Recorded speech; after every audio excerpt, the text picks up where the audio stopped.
qodobka koowaad oo ah beeshu waxay diyaar u tahay oo isla qaadatay sidii nabadgelyada iyo wanaagga ay ugala noolaan lahaayeen beeraha ay wada nool yihiin ee gobolka Sanaag.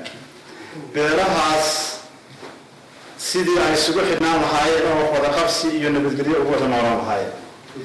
qodobka labaad ee beeshu gaadhay wuxuu ahaa beeshu waxay hay'adaha caalamiga ah ee ka hawlgala Jamhuuriyadda Somaliland ugu baaqaysaa inay ka hawlgalaan deegaamada Yufle, Ceergaabo, gobolka Sanaag iyo deegaamada ay garbaxo ka tago.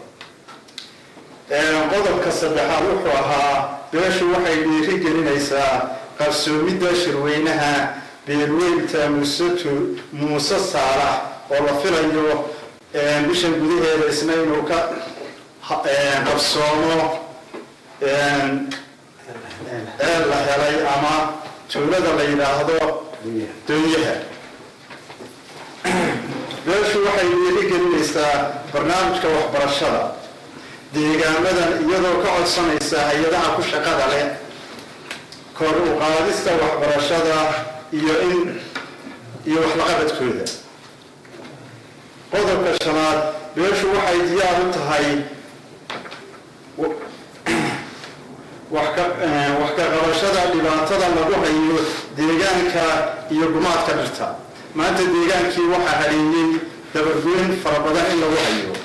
sidaa laajigeed iyana beeshu waxay go'aansatay sidii ay wax uga qaban lahayd nabaadguurka ku socota dhirta ee bini'aadamku keenayo.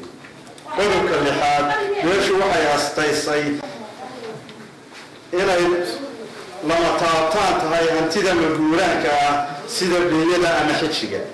dhulka deegaanka oo aan laga dhigan karin iyana dhul markaa la dego iyo tuulooyin markaa lagu dhaqmo inaan laga dhigan karin sidii ay ugu astaysnaan jireen way u ahaan jireen wax soo saar leh iyaguna ay u ahaadaan oo laga ilaaliyo in laga samaysto deegaano ama magaalooyin kuwaasoo nabaadguur u keenaya dhaqaalihii beeyada ama xijigii meesha ku yaalay.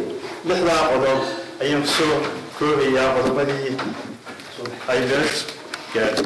madaxweyne waxaanu kaa codsanaynaa inaanu mar labaad iyo mar saddexaadba goobta tan aanu kuu casibi jiray markaad ahayd mucaaradka adigoo muxaafada oo madaxweynihii jamhuuriyadda Somaliland inaanu goobta ku casiino oo kaa codsanaynaa. ilaahay hayno aqbalo shirka aynu isugu nimid xanta ilaahay naga dhex saaro talada wanaagsan ilaahay haynoo dooro xaqa ilaahay xaqnimadiisa haynoo tuso aqdaradana ilaahay qadrada haynoo tuso suulinteedana ilaahay hayna ka siiyo.